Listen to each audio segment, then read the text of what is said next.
అత్యుత్తమ ప్లేస్మెంట్స్ తో ఎంఎన్సీ కంపెనీలలో ఉద్యోగమే లక్ష్యమా? ఇంజనీరింగ్ చదవాలనే మీ పిల్లల కలని కేజీ రెడ్డి కాలేజ్ తో నిజం చేసుకోండి.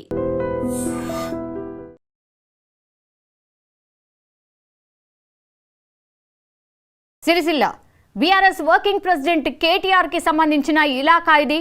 అన్నీ తానై అక్కడ వార్డ్ సభ్యులు ఎవరుండాలి, ఎవరు అయితే గెలుపొందుతుంది బీఆర్ఎస్ అనేటువంటిది పూర్తి స్థాయిలో గ్రౌండ్ వర్క్ చేయడమే కాకుండా అన్నీ తానై ఎవరెవరికి ఇవ్వాలి, ఎవరిని ఎట్లా గెలిపించుకోవాలి, ప్రచారం బాధ్యతలు కూడా పూర్తి స్థాయిలో ఆయన్నే తీసుకోవడం జరిగింది.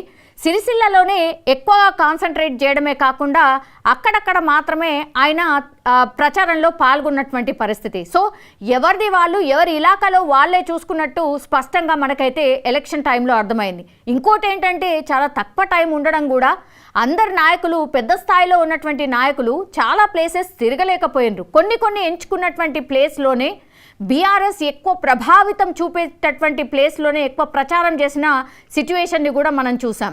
సిరిసిల్ల అనగానే KTR, BRS working president KTR గుర్తొస్తారు కాబట్టి దాని మీద స్పెషల్ కాన్సన్ట్రేషన్ పెట్టడమే కాకుండా ఇప్పుడు సిరిసిల్లని క్లీన్ స్వీప్ చేసింది బీఆర్ఎస్. మనం ఇప్పటి వరకు కూడా చూసింది ఏంటి అని అంటే ఎక్కడ చూడు కాంగ్రెస్ హవా, కాంగ్రెస్ క్లీన్ స్వీప్ అనేది విన్నాం. కానీ ఇప్పుడు ఇక్కడ పర్టికులర్గా సిరిసిల్ల విషయానికి వచ్చేసరికి పూర్తిగా కేటీఆర్ సిరిసిల్ల మున్సిపాలిటీని క్లీన్ స్వీప్ చేసేశారు.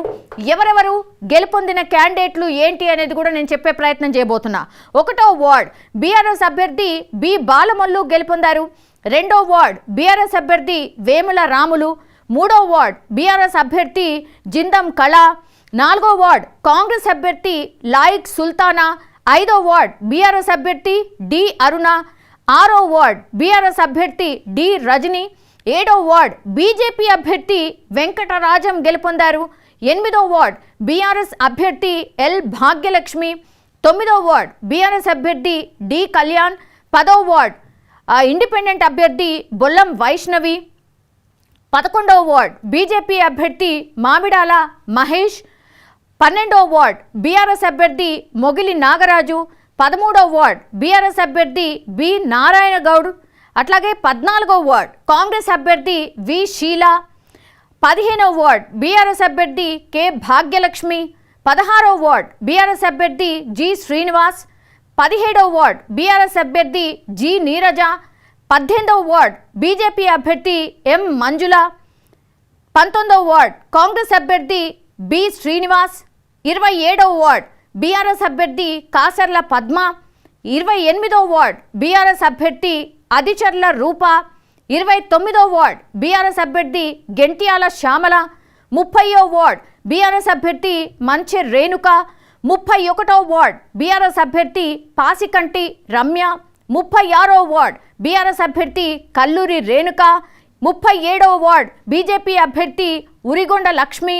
39వ వార్డ్ బీఆర్ఎస్ అభ్యర్థి ఆకుల స్వప్న గెలుపొందిన సిచ్యువేషన్ ఇక్కడ చూడొచ్చు. నేను ఇప్పుడు చదివిన పేర్లలో మ్యాక్సిమం కూడా బీఆర్ఎస్ పేర్లే, బీఆర్ఎస్ గెలుపొందినటువంటి ప్లేసెస్కి సంబంధించి మీరు ఇప్పటి వరకు కూడా విన్నటువంటి పరిస్థితి. అక్కడక్కడ మాత్రమే కాంగ్రెస్ 1, 2 అండ్ బీజేపీ కూడా కేవలం 2, 3 అంతే. సో అందుకే స్టార్టింగ్లోనే నేను చెప్పాను, క్లీన్ స్వీప్ వైపుగా సిరిసిల్ల మున్సిపాలిటీ బీఆర్ఎస్ కైవసం చేసుకుంది అని చెప్పొచ్చు. ఒక రకంగా చెప్పాలంటే పూర్తిగా కాన్సన్ట్రేషన్ పెట్టారు కేటీఆర్. సో అక్కడ అన్నీ తానే నడిపించారు, అభ్యర్థుల కోసం ప్రచారం చేశారు, కాంగ్రెస్ మీద విరుచుకుపడ్డారు, బీజేపీ మీద కూడా విరుచుకుపడ్డారు. సో ఇవన్నీ కూడా ఫలితాన్ని ఇచ్చాయి అని చెప్పొచ్చు. ఇంకోటి, ఒక్కరంటే ఒకరు ఇండిపెండెంట్ క్యాండిడేట్ ఇక్కడ గెలిచినటువంటి సిచ్యువేషన్ అయితే మనం చూస్తూ ఉన్నాం.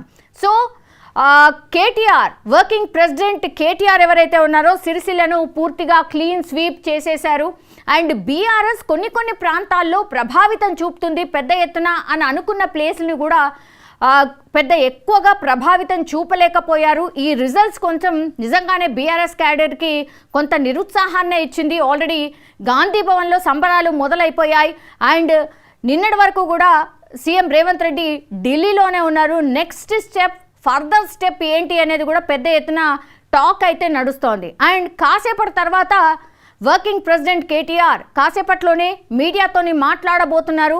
ఆయన ఏం మాట్లాడబోతున్నారు, ఏం చెప్పబోతున్నారు అనేది కూడా క్వైట్ ఇంట్రెస్టింగ్గా మారిపోయినటువంటి సిచ్యువేషన్ అయితే కనిపిస్తోంది. సిరిసిల్ల బీఆర్ఎస్దే.